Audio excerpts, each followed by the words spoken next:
Deus não muda, do autor Charles Spurgeon. Você quer esquecer sua tristeza? Quer livrar-se de seus cuidados? Então, vá, atire-se no mais profundo mar da deidade de Deus, absorva-se na sua imensidão. Nada é melhor para o desenvolvimento da mente do que a contemplação da deidade. É um assunto tão vasto que todos os nossos pensamentos se desvanecem na sua imensidão.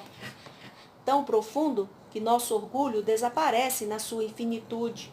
Nosso fio de prumo não consegue sondar sua profundidade e os nossos olhos de águia não podem ver sua altura. Nada alargará mais o intelecto, nada expandirá mais a alma do homem do que a investigação dedicada, sincera e contínua do grande tema da deidade. Publicações evangélicas selecionadas. Mensagem pregada por Charles Spurgeon, sob o título A Imutabilidade de Deus, na manhã do dia 7 de janeiro de 1855, na New Park Street Chapel, Londres, quando Spurgeon ainda estava com 20 anos.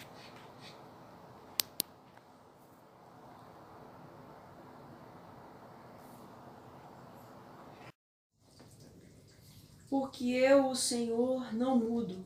Por isso, vós, ó filhos de Jacó, não sois consumidos. Malaquias, capítulo 3, versículo 6. Já foi dito por alguém que o estudo exato da natureza humana é o próprio homem. Não me oponho a essa ideia, mas creio ser igualmente verdadeiro que o estudo correto dos eleitos de Deus é o próprio Deus. O estudo correto para o cristão é a deidade. A mais alta ciência, a mais elevada especulação, a mais poderosa filosofia que pode prender a atenção de um filho de Deus é o nome, a natureza, a pessoa, a obra, as ações e a existência do grande Deus, a quem ele chama Pai. Nada é melhor para o desenvolvimento da mente do que a contemplação da deidade. É um assunto tão vasto que todos os nossos pensamentos se desvanecem na sua imensidão, tão profundo que nosso orgulho desaparece na sua infinitude. Podemos compreender e aprender muitos outros temas, sentindo por eles uma certa satisfação pessoal, e enquanto seguimos nosso caminho pensando de nós mesmos: olhe, sou um sábio. Mas quando chegamos a essa ciência superior, descobrindo que nosso fio de prumo não consegue sondar sua profundidade e os nossos olhos de águia não podem ver sua altura, nos afastamos deste pensamento que o homem vaidoso pode ser sábio, porém, na verdade, não passa de um jumento selvagem. Exclamando solenemente: nasci ontem e nada sei.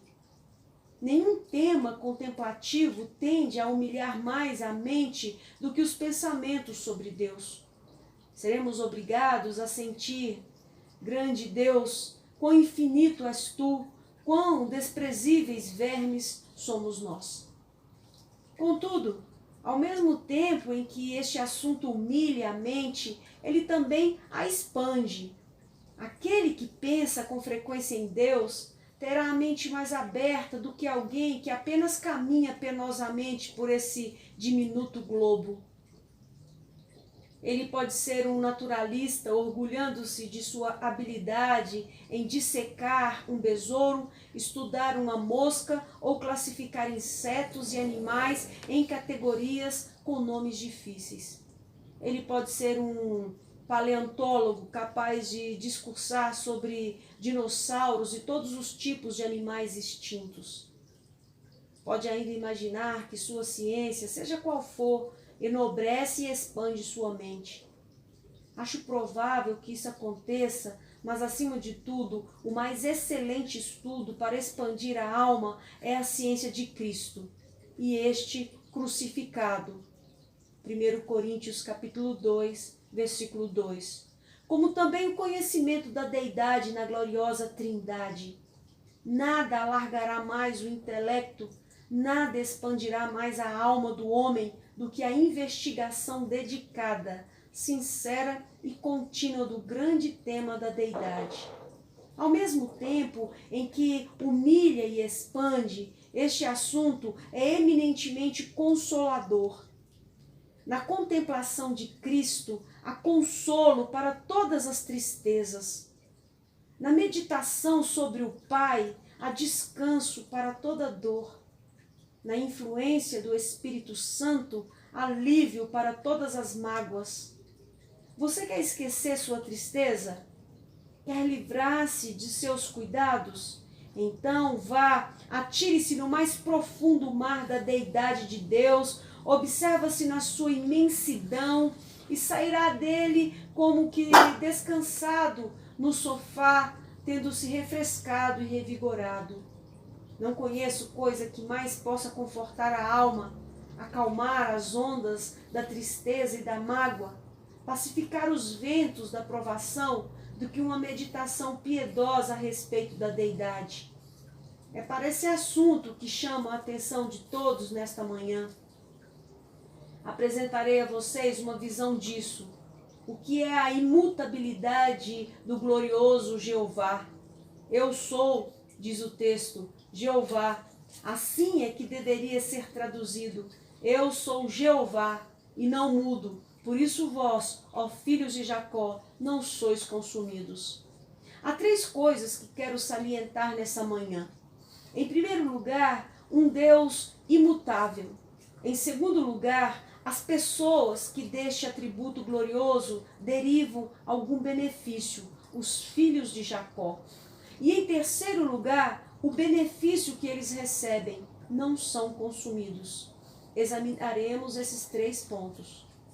Em primeiro lugar, meditaremos na doutrina da imutabilidade de Deus. Eu sou o Senhor e não mudo. Aqui eu tentarei expor ou ainda expandir o pensamento e depois trarei alguns argumentos para provar sua veracidade. Oferecerei uma exposição desse texto dizendo primeiro que Deus é Jeová e ele não muda em sua essência. Não somos capazes de lhes dizer o que a Deidade é. Não sabemos qual é a substância daquele que chamamos Deus. É uma existência, é um ser. Mas o que ele é? Nós não sabemos. Entretanto, seja o que for, chamamos isso de sua essência e essa essência nunca muda. A substância das coisas mortais sempre muda. As montanhas, com seus topos brancos de neve, perdem seus velhos diademas no verão, em rios que correm ao pé delas, enquanto nuvens de tempestade os coroam.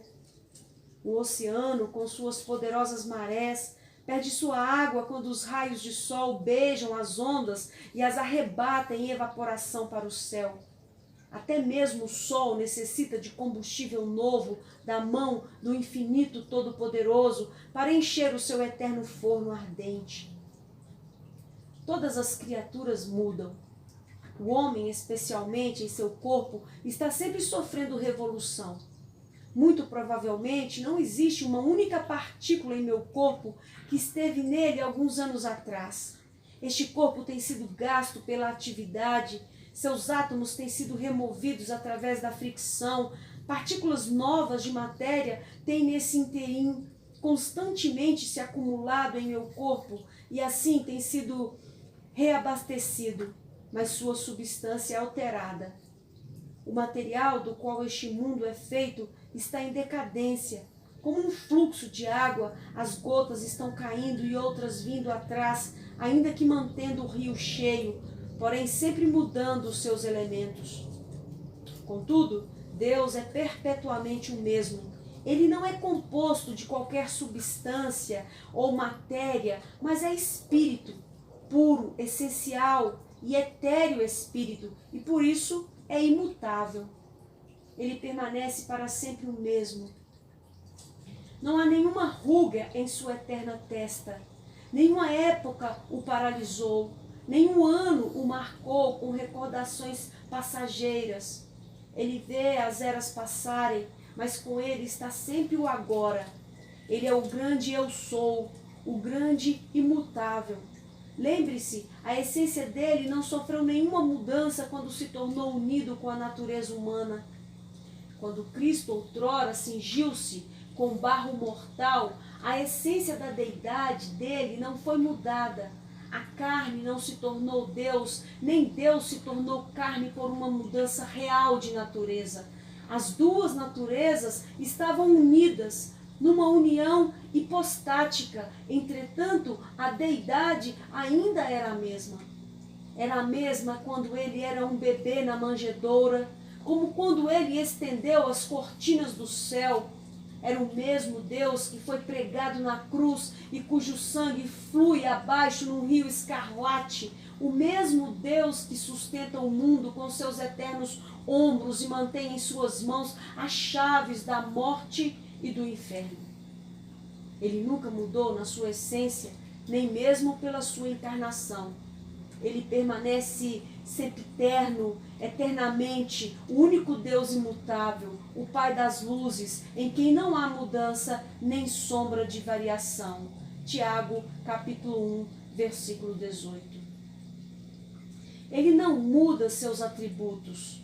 Qualquer um dos atributos de Deus era no passado como é agora, e de cada um deles podemos cantar: como eras no início, és agora, e sempre serás, mundo sem fim. Amém. Acaso ele era poderoso? Ele era o Deus poderoso quando chamou o mundo para fora do útero da não existência? Era ele o onipotente quando empilhou as montanhas e cavou a terra oca para formar os leitos dos rios? Sim, ele era então poderoso, e o braço dele é agora único. Ele é o mesmo gigante em seu poder. A seiva da nutrição dele é interminável e a força da sua personalidade é a mesma para sempre. Porventura, ele era sábio quando constituiu este globo poderoso, quando estabeleceu as fundações do universo? Tinha ele sabedoria quando planejou os meios da nossa salvação e quando desde toda a eternidade estabeleceu seu grandioso plano?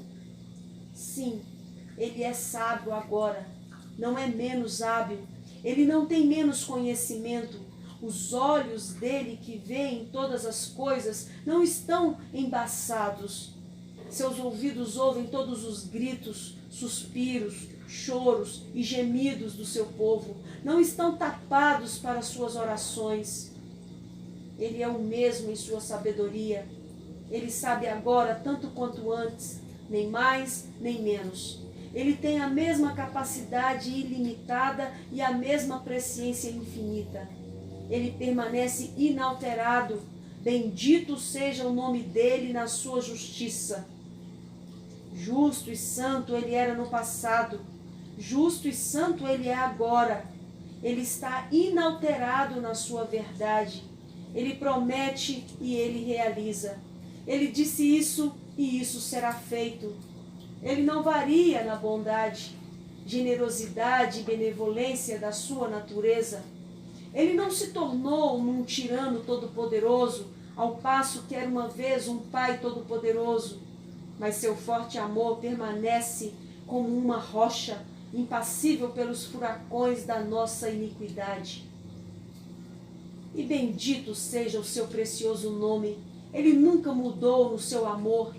No princípio, quando ele firmou a aliança, quão cheio estava seu coração de afeto pelo seu povo.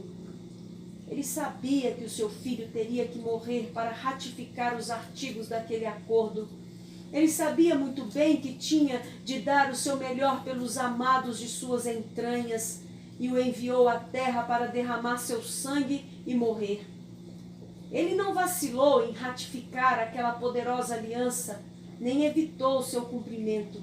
Ele ama hoje tanto quanto no passado, e quando o sol deixar de brilhar e a lua de mostrar sua tênue luz, ele ainda amará e para sempre e sempre. Tome qualquer atributo de Deus e eu escreverei a respeito dele sempre idem, sempre o mesmo. Diga qualquer coisa que puder de Deus, e isso pode ser dito num passado escuro, como também num futuro luminoso, e sempre permanecerá o mesmo. Eu sou Jeová, eu não mudo. E então, novamente, Deus não muda em seus planos. Aquele homem começou a construir, mas não foi capaz de terminar e então mudou de plano, como qualquer homem sábio faria nesse caso. Ele construiu num alicerce menor e começou novamente.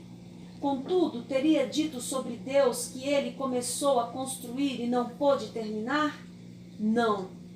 Quando ele tinha recursos ilimitados ao seu comando, quando sua própria destra pôde criar os mundos tão numerosos quanto as gotas de orvalho matutino, teria sido necessário para ele se deter a fim de recobrar forças? Inverteria ou alteraria ou modificaria seu plano porque não poderia levá-lo a cabo?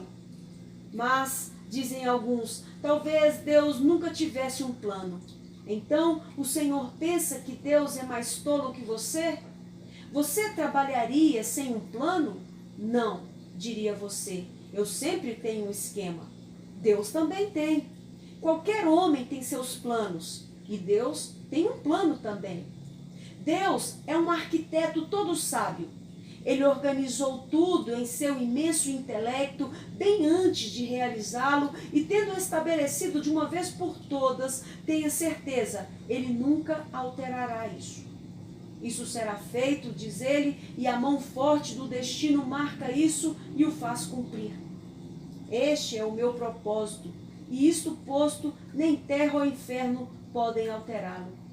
Este é o meu decreto, diz ele, promulgo anjos, sejam expulsos das portas do céu os demônios, mas vocês não podem alterar o decreto. Ele será cumprido. Deus não alterou seus planos. Por que faria isso? Ele é todo-poderoso e, por conseguinte, pode executar tudo segundo o seu prazer.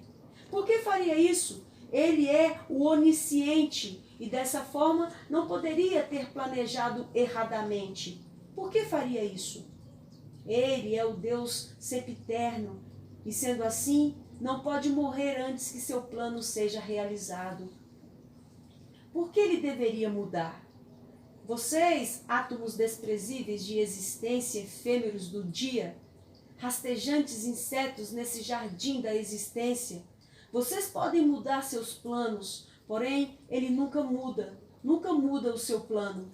Ele teria dito que seu plano é me salvar? Se for assim, estou seguro. Meu nome, das palmas das suas mãos, a eternidade não apagará. Impresso permanece em seu coração em marcas de indelével graça. Novamente, Deus é imutável em suas promessas. Oh, como amamos falar das doces promessas de Deus! Porém, se pudéssemos apenas supor que alguma delas poderia ser mudada, não falaríamos mais nada sobre elas. Se eu pensasse que o dinheiro do Banco da Inglaterra não poderia ser trocado na semana que vem, eu recusaria aceitá-lo. Se eu pensasse que as promessas de Deus pudessem nunca ser cumpridas, se eu pensasse que Deus acharia correto alterar alguma palavra em suas promessas, adeus, Escrituras. Eu quero as coisas imutáveis e descubro que tenho promessas imutáveis quando me volto para a Bíblia. Pois, por duas coisas imutáveis, nas quais é impossível que Deus minta. Ele assinou, confirmou e selou cada promessa sua. O Evangelho não é sim e não. Não está prometendo hoje e negando amanhã, mas o Evangelho é sim, sim, para a glória de Deus. Cristão, havia uma preciosa promessa que você tinha ontem e nesta manhã, quando você abriu a Bíblia, a promessa não era doce. Você sabe por quê? Você pensa que a promessa teve mudança? Ah, não. Você mudou. Essa é a razão. Você tinha comido algumas das uvas de Sodoma e sua boca ficou sem gosto e não pôde descobrir sua doçura. Mas havia lá o mesmo mel, Tenha certeza disso. A mesma preciosidade. Oh, diz um filho de Deus, no passado eu construí minha casa firmemente em algumas promessas estáveis. Então veio um vento e eu disse, ó Senhor, estou abatido e ficarei perdido. Ora, as promessas não falharam, as fundações não foram removidas. O problema foi aquela pequena casa de madeira, palha e restolho que você construiu. Foi essa que caiu. Você foi abalado sobre a rocha, não a rocha debaixo de você. Mas deixe-me lhe falar qual é a melhor maneira de se viver no mundo. Eu ouvi que um granfino disse a um negro, eu não posso entender como é que você está sempre tão contente no Senhor e eu estou frequentemente abatido. Ora, Senhor, disse ele, eu me lanço prostrado na promessa, lá eu descanso. Você permanece de pé na promessa. Você tem muito pouco a fazer com ela e cai quando sopra o vento e então clama, ó, eu caí. Ao passo que logo me lanço prostrado na promessa, por isso que não tenho medo de cair. Então vamos sempre dizer, Senhor, existe a promessa e é tua responsabilidade cumpri-la. Eu me prostro na segurança da promessa, não fico de pé. Esse é o lugar onde você deve ir, prostrado sobre a promessa. Lembre-se, cada promessa é uma rocha, uma coisa imutável. Então, prostre-se aos pés e descanse aí para sempre. Mas agora vem uma coisa chocante para deteriorar esse assunto. Para alguns de vocês, Deus é imutável em suas ameaças. Se toda promessa for firme e todo juramento da aliança for cumprido, preste atenção, pecador. Observe esta palavra. Veja a morte de suas esperanças carnais. Veja o eterno de sua confiança carnal. Cada ameaça de Deus, bem como cada promessa, será cumprida. Com respeito a decretos, eu lhe falarei de um decreto. Quem não crê será condenado. Marcos capítulo 16, versículo 16. Isso é um decreto e um estatuto que nunca pode mudar. Seja tão bom como quiser, seja tão moral quanto puder, seja tão honesto quanto quiser, caminhe tão corretamente quanto puder. Existe uma ameaça inalterável. Quem não crê será condenado. O que você diz sobre isso, moralista? Você desejaria mudar isso e dizer quem não vive uma vida santa será condenado? Marcos 16, 16. Isso seria verdade, mas não diz isso. Diz, quem não crê. Aqui está a pedra de tropeço e a rocha de escândalo, porém você não pode alterar isso. Você precisa crer ou será condenado, diz a Bíblia. E veja, essa ameaça divina é inalterável, tanto como o próprio Deus. E quando 1000 anos de tormentos no inferno tiverem passado, você olhará para cima e verá escrito em letras ardentes de fogo, quem não crê será condenado. Mas, Senhor, eu estou condenado. Não obstante, as Escrituras ainda dizem, será condenado. E quando 1 milhão de anos tiverem passado e você estiver exausto por suas dores e agonias, você olhará para cima e ainda lerá, será condenado. Inalterado, imutável. E mesmo que pense que a eternidade deu sua derradeira volta, que cada segundo do que chamamos eternidade já passou, você ainda verá escrito lá, será condenado. Que pensamento terrível! Como ouso eu falar assim? Mas eu devo. Mas vocês devem ser advertidos, senhores, a fim de que não venham também para este lugar de tormento. Lucas 16, 28. Eu devo anunciar coisas ásperas, pois se o Evangelho de Deus não é uma coisa áspera, pelo menos a lei é. O Monte Sinai é uma coisa áspera. Ai do vigia que não adverte os ímpios. Deus é imutável nas suas ameaças. Cuidado, pecador, pois horrível coisa é cair nas mãos do Deus vivo. Hebreus capítulo 10, versículo 31. Temos que indicar ainda mais um pensamento antes de prosseguirmos, e é este: Deus é imutável nos objetos do seu amor, não apenas em seu amor, mas também nos objetos dele. Se pudesse acontecer que uma ovelha de Cristo caísse da graça, minha pobre alma, inconstante e fraca, cairia 1000 vezes por dia. Se apenas um dos santos de Deus pudesse perecer, então todos poderiam perecer. Se um daqueles que fazem parte da aliança pudesse se perder, então todos poderiam se perder. Dessa forma, não haveria nenhuma promessa verdadeira no Evangelho. A Bíblia seria uma mentira e não haveria nada nela digno da minha aceitação. Eu me tornaria um infiel imediatamente se pudesse crer que um santo de Deus pode vir a se perder no final. Se Deus me amou uma vez, Ele me amará para sempre. Se Jesus uma vez me fez seu, então para sempre Jesus é meu. Os objetos do amor perpétuo nunca mudam. Aqueles que Deus chamou, Ele justificará. Aqueles que Ele justificou, Ele santificará. E aqueles que Ele santificou, Ele glorificará. Romanos capítulo 8, versículo 30. Tenho levado algum tempo nessa grande porção, talvez apenas para ampliar essa verdade de um Deus imutável. Eu tentarei provar agora que Ele é imutável. Não sou um pregador contencioso, mas um argumento que mencionarei é este: a própria existência e o ser de um Deus parece-me implicar em imutabilidade. Deixe-me refletir por um momento.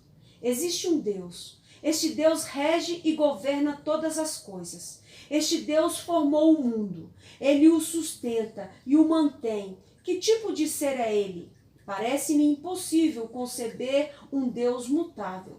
Entendo que esse pensamento é repugnante para o senso comum, que se por um momento pensarmos num Deus variável, as palavras parecem contraditórias e talvez nos obriguem a dizer: então ele deve ser um tipo de homem, e assim adquirimos uma falsa ideia de quem é Deus. Creio ser impossível conhecer um Deus variável. É assim para mim. Outros podem ser capazes de ter uma ideia como essa, mas eu não posso considerar isso. Não posso imaginar um Deus variável mais do que posso imaginar um quadrado redondo. Essa ideia me parece tão absurda que estou obrigado, quando falo em Deus, a inclinar a ideia de um ser imutável. Bem, penso que esse argumento será suficiente, porém, outro argumento bom pode ser achado no fato da perfeição de Deus. Creio que Deus é um ser perfeito. Ora, se Ele é perfeito, Ele não pode mudar. Vocês não veem isso? Suponha que eu seja perfeito hoje. Se fosse possível mudar, seria eu mais perfeito amanhã, depois de alguma mudança? Se eu mudasse, eu teria que mudar de um estado bom para um melhor. E assim, se eu pudesse melhorar, não seria perfeito agora. Ou mudar de um estado bom para um estado mau. E se eu ficasse pior, então não seria perfeito. Se eu fosse perfeito, não posso sofrer mudança sem tornar-me imperfeito. Se eu sou perfeito hoje, tenho que manter o mesmo estado amanhã para que continue perfeito. Assim, se Deus é perfeito, Ele deve ser o mesmo sempre, pois qualquer mudança implicaria em imperfeição agora ou imperfeição no futuro. Novamente, ao fato da infinidade de Deus, a qual elimina a possibilidade de mudança. Deus é infinito. O que significa isso? Não há ninguém que possa dizer o que significa uma pessoa ser infinita. Mas não pode haver duas infinidades. Se uma coisa é infinita, não existe lugar para qualquer outra coisa, pois infinito significa tudo. Significa sem limite, não finito, não tendo fim. Bem, não pode haver duas infinidades. Se Deus é infinito hoje e pudesse mudar e ser infinito amanhã, haveria duas infinidades. Contudo, isso não pode ser. Suponha que ele seja infinito e não mude. Ele se tornaria finito e não poderia ser Deus. Ou ele é finito hoje e finito amanhã, ou infinito hoje e finito amanhã, ou finito hoje e infinito amanhã. Todas essas suposições são igualmente absurdas. O fato dele ser infinito de imediato esmaga o pensamento que ele possa ser mutável. A infinidade tem escrito na sua testa a palavra imutabilidade. Entretanto, queridos amigos, olhemos para o passado e lá juntaremos algumas provas da natureza da imutabilidade de Deus. Ele falou que faria e não fez. Ele jurou e isso não vai acontecer? Porventura, não pode ser dito de Jeová que fará toda a sua vontade e estabelecerá o seu propósito? Voltem-se para a Filístia e pergunte onde ela está. Deus disse: grite Asdode e os portões de Gaza, pois serão destruídos. E onde estão eles? Onde está Edom? Pergunte Pátara e suas paredes arruinadas. Será que elas não esconderão a verdade que Deus disse? Edom será uma presa e será destruída. Onde está Babel e onde está Nínive? Onde estão Moabe e Amon? Onde estão as nações que Deus disse que destruiria? Acaso ele não os desarraigou e os expulsou da face da terra? E Deus lançou fora seu povo. Não estaria ele atento para suas promessas? Teria ele quebrado seu juramento e aliança ou abandonado seu plano? Não. Indiquem um momento da história em que Deus mudou. Vocês não podem, senhores, pois ao longo de toda a história existe o fato de que Deus foi imutável em seus propósitos. Às vezes ouço alguém dizer: eu posso me lembrar de uma passagem nas Escrituras onde Deus mudou. E assim pensei eu, no passado. O caso que eu quero mencionar é o da morte de Ezequias. Isaías veio e disse: Ezequias, você vai morrer. Sua doença é incurável. Ponha sua casa em ordem. Ele se virou para a parede e começou a orar. E antes que Isaías saísse fora do palácio, foi-lhe ordenado que voltasse e dissesse: você ainda viverá mais 15 anos. Vocês podem pensar que isso prova que Deus muda, mas realmente eu não posso ver nisso a menor prova possível. Acaso vocês acham que Deus não sabia que isso aconteceria? Ora, Deus sabia disso. Ele sabia que Ezequias viveria. Então ele não mudou, pois se ele sabia disso, como poderia mudar? Isso é o que eu quero saber. Entretanto, vocês sabem de uma coisa? Que Manassés, filho de Ezequias, até aquele momento ainda não havia nascido, e que se Ezequias tivesse morrido, não haveria nenhum Manassés, nenhum Josias e nenhum Cristo, porque Jesus veio ao mundo dessa genealogia.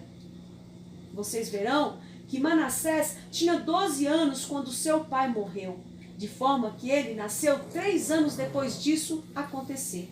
E vocês não creem que Deus decretou o nascimento de Manassés e o pré-conheceu? Certamente. Então, ele decretou que Isaías deveria ir e dizer a Ezequias que a doença dele era incurável e também dizer ao mesmo instante: mas eu te curarei e ficarás vivo.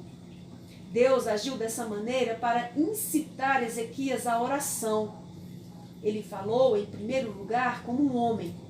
De acordo com toda a probabilidade humana, sua doença é incurável e você vai morrer. Então ele esperou até que Ezequias orasse. Então veio um pequeno mas ao término da frase. Isaías não tinha terminado a frase.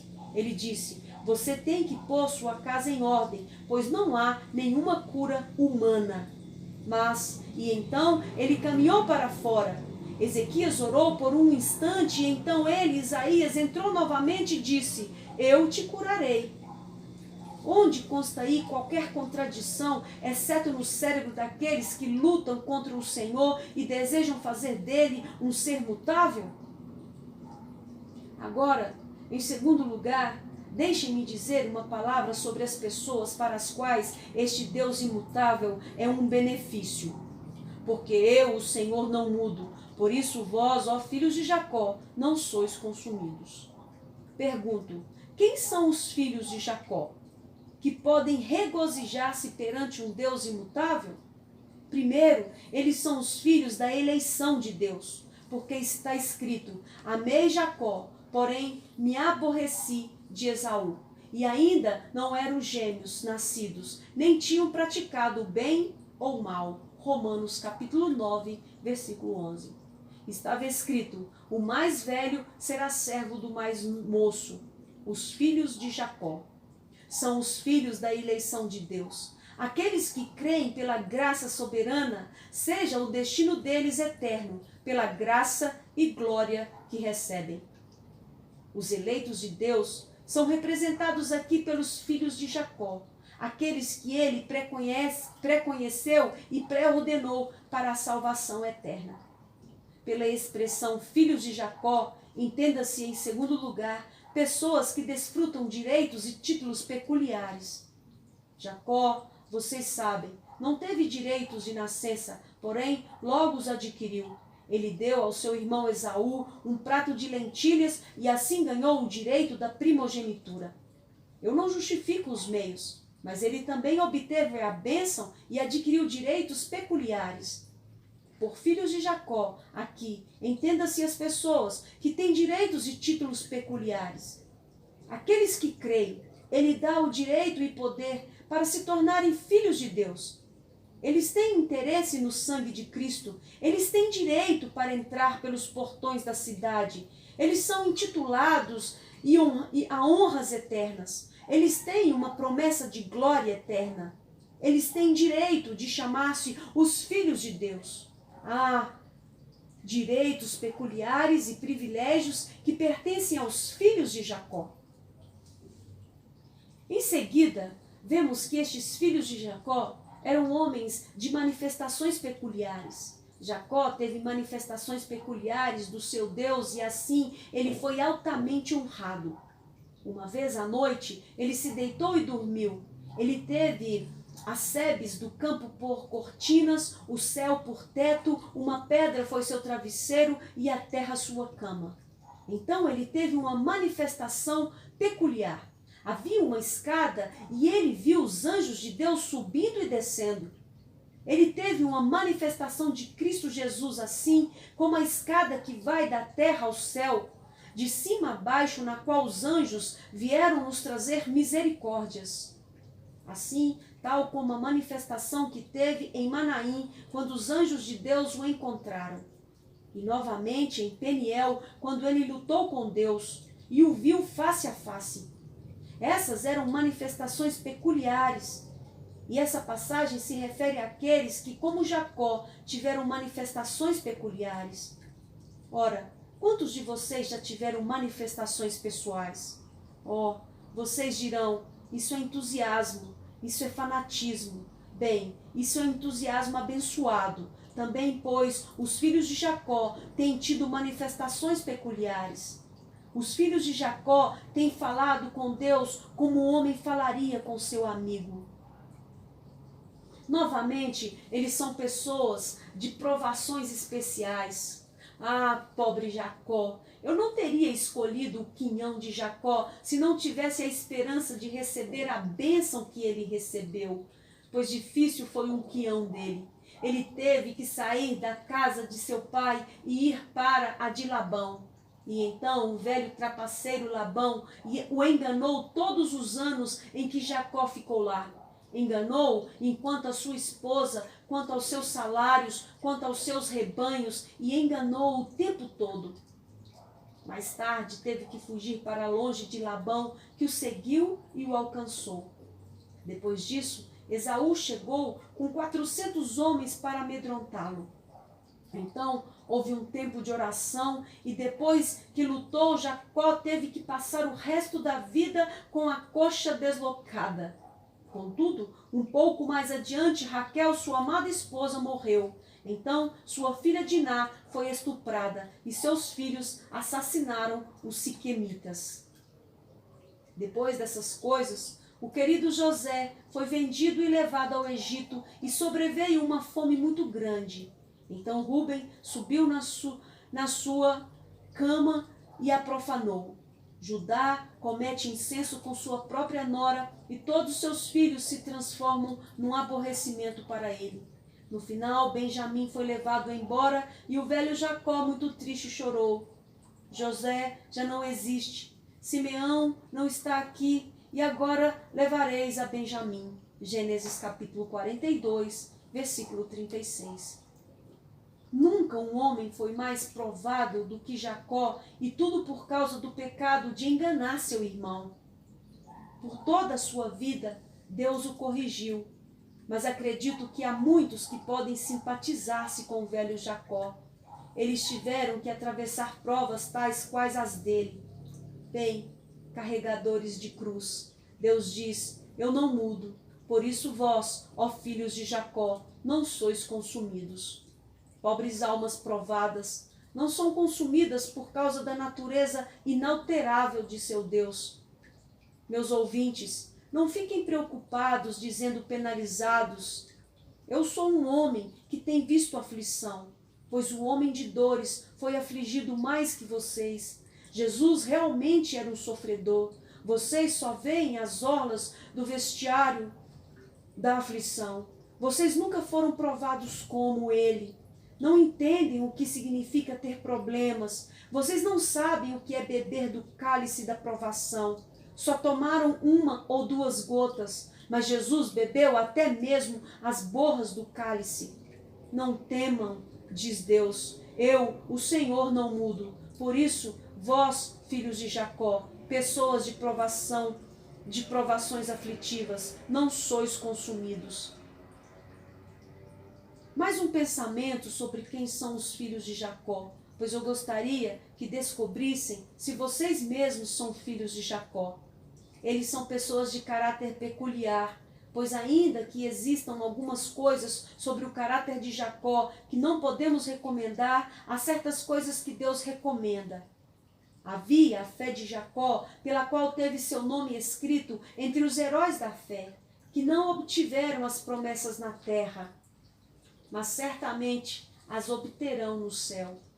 Amados, vocês seriam pessoas de fé? Vocês sabem o que é caminhar por fé, viver por fé, adquirir sua comida temporária por fé, viver do maná espiritual, tudo pela fé? Seria a fé a regra de sua vida? Nesse caso, vocês são os filhos de Jacó.